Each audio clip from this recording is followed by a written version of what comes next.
नमस्कार मंडळी, आज बघूया मलईदार घट्ट असं दही घरच्या घरी कसं करायचं. त्यासाठी बघा काही महत्त्वाच्या गोष्टी जर आपण पाळल्या तर दही घरच्या घरी अगदी डेअरीसारखं घट्ट मलईदार असं बनतं. त्यासाठी बघा इथे आपण अर्धा लिटर दूध घेतलेलं आहे. दूध घेताना ते म्हशीचं दूध घ्यायचं आहे, म्हणजे फुल फॅट दूध जे असतं तर ते घ्यायचं आहे. आता हे दूध आपल्याला चांगलं उकळून घ्यायचं आहे. दूध उकळायला सुरुवात झाली की चमच्याने हे दूध चांगलं असं ढवळून घ्यायचं आहे. जी साय असते तर ती देखील अशा प्रकारे त्यामध्ये मिक्स करून घ्यायची आहे. आणि बघा हे दूध आता आटायला सुरुवात झालेली आहे. दूध आटलं की आपल्याला गॅसवरून ते काढून घ्यायचं आहे आणि असं हे कोमट करून घ्यायचं आहे. दूध अगदी गार करून घ्यायचं नाही, तर ते आपल्याला कोमट करून घ्यायचं आहे. आता बघा या ठिकाणी मी 4 चमचे दही घेतलेलं आहे आणि या दह्यामध्ये आपल्याला 4 चमचे एवढं जे कोमट दूध आहे ते मिक्स करून घ्यायचं आहे. अशा पद्धतीने दही आणि दूध चांगलं एकजीव करून घ्यायचं आहे.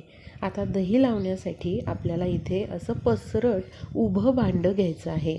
हे तुम्ही स्टीलचं भांडं घ्या, काचेचं घ्या किंवा मग चिनी मातीचं भांडं घेऊ शकता. आता जे दूध आणि दही आपण मिक्स करून घेतलेलं आहे तर या भांड्याला ते आपल्याला अशा प्रकारे लावून घ्यायचं आहे. आधी हे दही दूध असं ओतून घ्यायचं आणि अशा प्रकारे सगळ्या भांड्याला लागेल असं हे आपल्याला लावून घ्यायचं आहे. आता यामध्ये कोमट असलेलं जे दूध उकळून घेतलेलं आपण आणि कोमट करून घेतलेलं ते टाकायचं. काहीही आपल्याला हलवायचं नाही आहे. हे दूध आता आपल्याला झाकण ठेवायचं आहे आणि 5 ते 6 तास हे असंच आपल्याला ठेवून द्यायचं आहे. त्यानंतर बघा हे आपल्याला दही जे लागलेलं आहे ते 2 तासांसाठी फ्रीजमध्ये ठेवायचं आहे.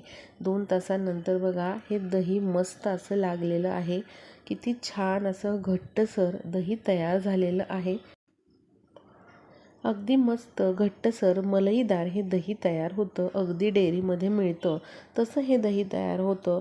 इथे बघा तुम्ही अशा प्रकारे त्याचे काप देखील करू शकता. ज्याप्रमाणे आपण चिकाच्या वड्या करतो तसंच हे दही होतं. खायला हे मस्त असं टेस्टी लागतं. घरच्या घरी तुम्ही हे बनवू शकता. फक्त काही गोष्टी तुम्हाला पाळायच्या आहेत. ते म्हणजे दूध हे म्हशीचं असावं. त्याचबरोबर दूध हे कोमट घ्यायचं आहे. खूप उकळलेलं किंवा खूप थंड घेऊ नका आणि अशा प्रकारे उभट पसरट भांड्यामध्ये दही लावायचं आहे.